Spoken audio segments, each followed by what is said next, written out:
FBR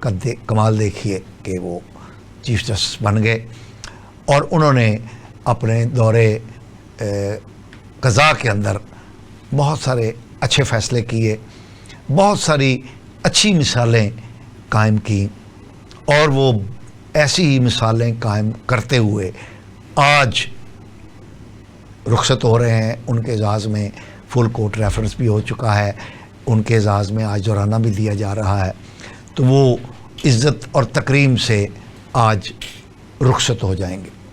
تو آج ہم اس طرح کے اور اچھی باتیں کرنے کے لیے ہمارے ساتھ آج شریک گفتگو ہیں محمد سمیع نواب صاحب، ایک بڑے منجھے ہوئے سلجھے ہوئے دانشور ہیں، اچھا مطالعہ ہے، سفر کرنے کے شوقین رہے ہیں، بہت سارے ممالک میں کاروبار بھی کرتے رہے ہیں، تو اچھی اور سلجھی ہوئی بات کرتے ہیں۔ جناب محمد سمیع نواب صاحب، آپ کا شکریہ ہمارے پروگرام تشریف لائے، اور ہمارے ایک درینہ دوست اور ہمارے پروگراموں کی رونق بڑھانے والے جناب احمد جواد بٹ صاحب بھی ہمارے ساتھ شریک گفتگو ہے۔ ویلکم جناب۔ بٹ صاحب، آپ سے شروع کرتے ہیں۔ قاضی فائز عیسیٰ کا دورے قضاء کیسا رہا؟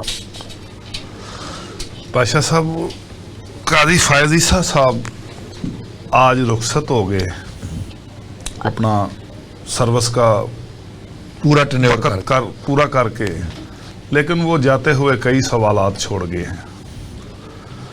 ان کے فیصلے اکثریت میں سب سے اہم تو ایک مبارک قادیانی والا، اچھا، وہ فیصلہ علماء کی رائے لی، پھر انہوں نے دیا قادیانی کے حق میں، اس کے بعد پھر پریشر عوامی رد عمل آیا سامنے، پھر انہوں نے واپس کیا۔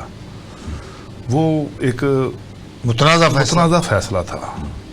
اس کے بعد فیض آباد دھرنا، پہلے انہوں نے یک طرفہ فیصلہ دیا، پھر جب دوسری دفعہ ٹی او آرز بنے، انہوں کمیشن نے رپورٹ دی، اس کے بعد وہ ساری رپورٹ کو نہ مانا گیا، وہ بھی متنازع تھا۔ تحریک انصاف کا بھی الزام ہے، تو انہوں نے فیصلے جو دیے ہیں وہ اچھا خیر بٹ صاحب، تحریک انصاف کو تو رہنے دیں، چھوڑ دیں، کیونکہ تحریک انصاف تو مطلب میں نہ مانوں ان کا تو چھوڑ دینا، ان کی تو میں تو نہیں سمجھتا کہ ان کی بات کی کوئی اہمیت ہے، کیونکہ انہوں نے، آپ نے اگر کہا کہ سورج نکلا ہوا ہے تو انہوں نے کہا نہیں یار سورج کہاں ہے، یہ تو اندھیرا ہے، اور آپ نے اگر کہا کہ اندھیرا ہے تو انہوں نے کہا دیکھو سورج چمک رہا ہے۔ ان کا تو یہ روٹین ہے۔ کوئی عدلیہ میں کسی جج پہ کوئی بول دینا تو ہم نہیں اعتماد، ہمیں کسی بھی جج پہ، تو وہ جج قانون کا پابند ہے تو اس کو ٹرانسفر کر دے۔ لیکن قاضی صاحب انہوں نے بار بار ان کو بولا تو ہم نہیں آپ سے فیصلہ کروانا چاہیے، لیکن وہ فیصلے میں بینچز میں ہر جگہ پہ موجود رہے ہیں۔ نہیں بٹ صاحب، یہ مجھے ایک تاریخ میں یہ کہاں کی بات ہے، جسٹس منیر کے آگے ان کا نام لکھا جائے گا۔